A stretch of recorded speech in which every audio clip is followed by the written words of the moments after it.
México Mítico, Episodio 4, el Himno Nacional, Parte 4. El aparente rescate del Himno Nacional.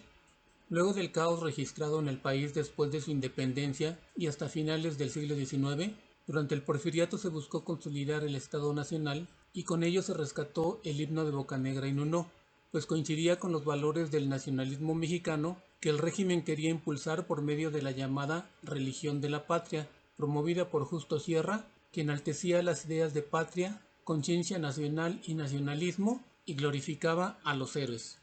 Es decir, la letra y la música del himno nacional fueron considerados como una herramienta adecuada para promover los ideales patrióticos del régimen de Porfirio Díaz, en el que se erigieron monumentos como el Hemiciclo a Juárez, el Ángel de la Independencia y el de Cuauhtémoc, todo lo cual sirvió para mostrar la intención del dictador de inculcar en los ciudadanos la idea de un Estado y una educación laicos. Además, durante este periodo se estableció una política que buscó proyectar una imagen positiva de México ante otras naciones. Para eso, se logró su participación en varios eventos internacionales, como la Exposición Universal de París de 1889 y 1900 y la Exposición Panamericana de Búfalo, Estados Unidos. Pero esa participación no podía ser exitosa si el país no contaba con símbolos patrios consolidados que lo distinguieran de otras naciones. De ahí que se tuvo que desempolvar y rescatar el himno de Bocanegra y Nuno, y por fin se le otorgó un carácter oficial e incluso sacro, en sentido patriótico, y se reguló y normalizó su uso. Pero incluso desde antes, en 1891, ya se había prohibido a las bandas militares entonar el himno nacional fuera de los casos especificados por la ley, como el de rendir honores al primer mandatario de la nación. Luego, en el año de 1910, se estableció la versión del himno que debía entonarse en las ceremonias cívicas escolares de la Ciudad de México. De manera oficial, se señaló que el canto patrio constaba de 3 estrofas y 2 coros, y de nuevo se suprimieron las partes que aludían a Santa Anna e Iturbide. Además, las autoridades decidieron hacer algunas modificaciones a la tonalidad y a la velocidad de interpretación de su música con el propósito de facilitar su ejecución. Pero déjame decirte que en este periodo el himno nacional tampoco se salvó de sufrir otra manipulación, debido a que su letra fue alterada atendiendo a la visión progresista del régimen. Algunos de sus nuevos versos dicen: ya pasaron los días de duelo, el progreso nos dice adelante, y ya el pueblo a un impulso gigante traza un surco de gloria a sus pies. En contra de lo esperado, esos cambios no fueron bien vistos por la población. Así, ante la gran cantidad de protestas que generó esta enmienda, las autoridades dieron marcha atrás y expidieron una circular en la que se limitaron a ordenar la supresión de las estrofas que aludían a Iturbide y a Santa Anna. Luego de la caída del Porfiriato, los gobiernos posrevolucionarios se vieron obligados a crear políticas nacionalistas y nuevas instituciones que dotaran de legitimidad al nuevo régimen. En 1943, es decir, nada más 90 años después de su creación, el presidente Manuel Ávila Camacho emitió un decreto mediante el cual se estableció la versión oficial del himno nacional mexicano, en un contexto en el que México ya participaba activamente en la Segunda Guerra Mundial, así como la obligación de entonarlo en ceremonias cívicas escolares y de reproducirlo únicamente en actos cívicos solemnes, alejados de cualquier actividad publicitaria. En esta etapa, el himno nacional se redujo a 4 estrofas y un estribillo. Para 1984, durante el gobierno de Miguel de la Madrid Hurtado, se promulgó la ley sobre el escudo, la bandera y el himno nacionales, en la que se especifican con mayor detalle los usos, la difusión y las sanciones relacionadas con la utilización de los símbolos nacionales, la cual dio la posibilidad de traducir el himno a las lenguas originarias y su difusión en medios de comunicación masiva. A partir de este año, la interpretación del himno nacional se redujo a 2 estrofas y el coro o estribillo. Hasta aquí te he ofrecido un repaso de la historia de cómo surgió y de las desventuras del himno nacional mexicano, algo que no te cuentan en la escuela. Ahora, me parece importante centrar la atención en el creador de su letra, el poeta mexicano Francisco de Paula González Bocanegra, ya que hay aspectos sumamente interesantes de su vida que de una u otra manera se ven reflejados en los versos del principal canto patriótico mexicano. Además, corrió con una suerte similar a la de su máxima obra, ya que durante muchos años fue duramente atacado por su filiación conservadora. De manera infortunada, murió muy joven y casi en el olvido. Francisco de Paula González Bocanegra. Algunos estudiosos han señalado que Bocanegra se sentía mitad español, ya que fue hijo de un comerciante peninsular. Su padre, José María González, era un antiguo oficial del ejército realista que luchó contra el movimiento independentista, y luego de la expulsión de los españoles por el decreto de José María Tornel en 1828, tuvo que vivir 8 años en Cádiz. Bocanegra se sintió especialmente cerca de los poetas románticos españoles, como en el caso de José Zorrilla, autor de la famosa obra Don Juan Tenorio, a quien conoció personalmente, y de Manuel José Quintana, de quien tomó el epígrafe que precedió a la letra original del himno nacional, el cual dice: «Volemos al combate, a la venganza, y el que niegue su pecho a la esperanza, hunda en el polvo la cobarde frente». Además, el bardo potosino venía de una familia acomodada, ya que era sobrino de José María Bocanegra, presidente interino del país por 7 días en 1829 y muy cercano al general Santa Anna, y del poeta Francisco Manuel Sánchez de Tagle, quien, como ya vimos, también creó una propuesta de himno. Poeta, orador y dramaturgo, González Bocanegra presidió el Liceo Hidalgo en 1850. Su poco exitosa carrera en las revistas mexicanas no pasó del primer lustro de los años 50 del siglo XIX. Su único libro, Vida del Corazón, cuyo tema principal gira en torno a su relación amorosa con Guadalupe González de Pino, fechado en 1853, tardó décadas en publicarse. En septiembre de 1856 estrenó su obra dramática Vasco Núñez de Balboa. El potosino, que era políticamente conservador, enalteció la independencia y la república y vio la época colonial como una etapa de atraso y de oscuridad, pero sus héroes representativos, como los de los liberales, fueron Hidalgo y Morelos, aunque también idolatró y lo manifestó con creces en su obra poética a Iturbide, a Santa Anna y a Miguel Miramón. Los valores de González Bocanegra giraron en torno a la familia, el orden, la patria y la religión. A su parecer, el mejor protector de estos valores era, desde luego, Santa Anna, el guerrero inmortal de Zempoala. El himno nacional, que se editó por primera vez en 1854, llevaba una dedicatoria y una carta de Bocanegra a Su Alteza Serenísima, promotor del certamen. Casi al tiempo de premiado el himno nacional, Santa Anna fue vencido por las fuerzas de Ignacio Comonfort en Acapulco, después de un fallido asedio al fuerte de San Diego.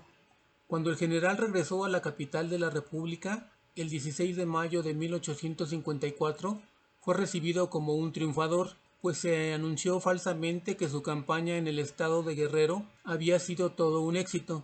Sin embargo, lejos de que los rebeldes se apaciguaran, surgieron nuevos brotes de insurrección en gran parte del territorio nacional, que luego condujeron a la caída del régimen. No obstante, como parte de los festejos por el retorno del dictador, Bocanegra escribió un himno a Santa Anna, en el que lo adula en exceso y le atribuye triunfos que nunca existieron, es decir, enaltece a un vencedor que en realidad había sido vencido en múltiples ocasiones. En alguno de sus versos dice: «La victoria sus alas despliega, de Santa Anna cubriendo la frente, siempre triunfa a quien sabe valiente, por la patria y la ley combatir. Del Anáhuac el bravo caudillo, lleva en pos por doquier la victoria, salve al héroe de México gloria, por la patria juremos morir». El himno a Santa Anna, con música del maestro José Nicolao, se cantó el 18 de mayo en el Teatro Oriente. Un día antes, por primera vez, como ya se dijo, en el Teatro Santa Anna se entonó en público el himno nacional, con música del maestro italiano Giovanni Bottesini, director de la compañía de ópera italiana de René Masson. El ficticio vencedor de Acapulco no asistió a ninguna de las dos veladas. Un aspecto que mucho se ha criticado al vate potosino se refiere a la estrofa que dentro del himno nacional original alude al general Santa Anna. Los versos dedicados a Su Alteza Serenísima, según los estudiosos, son históricamente falsos. Del guerrero inmortal de Zempoala te defiende la espada terrible y sostiene su brazo invencible tu sagrado pendón tricolor. Él será del feliz mexicano, en la paz y la guerra el caudillo, porque él supo sus armas de brillo circundar en los campos de honor. En principio, señalan que causa mucha extrañeza que Bocanegra se haya referido al dictador como el guerrero inmortal de Zempoala, ya que Santa Anna no nació allí, sino en Jalapa, y tampoco libró batalla alguna en ese sitio. Entonces, ¿Por qué el poeta aludió al general en esos términos? Es algo que los estudiosos no han logrado dilucidar. Por otra parte, la mención al brazo invencible del dictador en los hechos no tiene ningún sustento. Santa Anna fue derrotado una y otra vez por los ejércitos extranjeros, salvo en el caso de la invasión de Barradas, cuyas peculiaridades ya hemos comentado. Además, su espada terrible no la utilizó en defensa de la patria, contra franceses, ingleses o estadounidenses, sino contra otros mexicanos que no estaban de acuerdo con sus políticas y prácticas dictatoriales. ¿Cómo podía Santa Anna ser caudillo de los mexicanos? Claro que no podía. En 1836 fue uno de los principales culpables de que se perdiera Texas. Su derrota, absurda y patética en la batalla de San Jacinto, fue una vergüenza para los mexicanos. En 1838, durante la Guerra de los Pasteles, perdió la pierna en una batalla que no ganó. En 1847 se retiró de la batalla de la Angostura, cuando tenía a la mano la victoria, y acabó perdiendo los combates posteriores contra el ejército estadounidense, lo cual trajo la mutilación de la mitad del territorio nacional.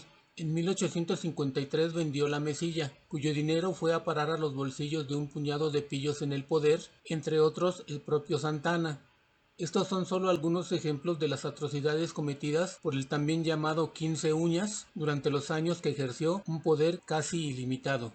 En una época en que triunfaron los liberales, resulta paradójico, como muchas cosas en México, que el himno lo haya escrito un hombre que se sentía mitad español y fuera un conservador que admiraba sobremanera a Santa Anna, quizás la figura más repudiada en la historia del país, y al general Miramón, quien, según la historia oficial, fue uno de los responsables de la matanza de los mártires de Tacubaya el 11 de abril de 1859.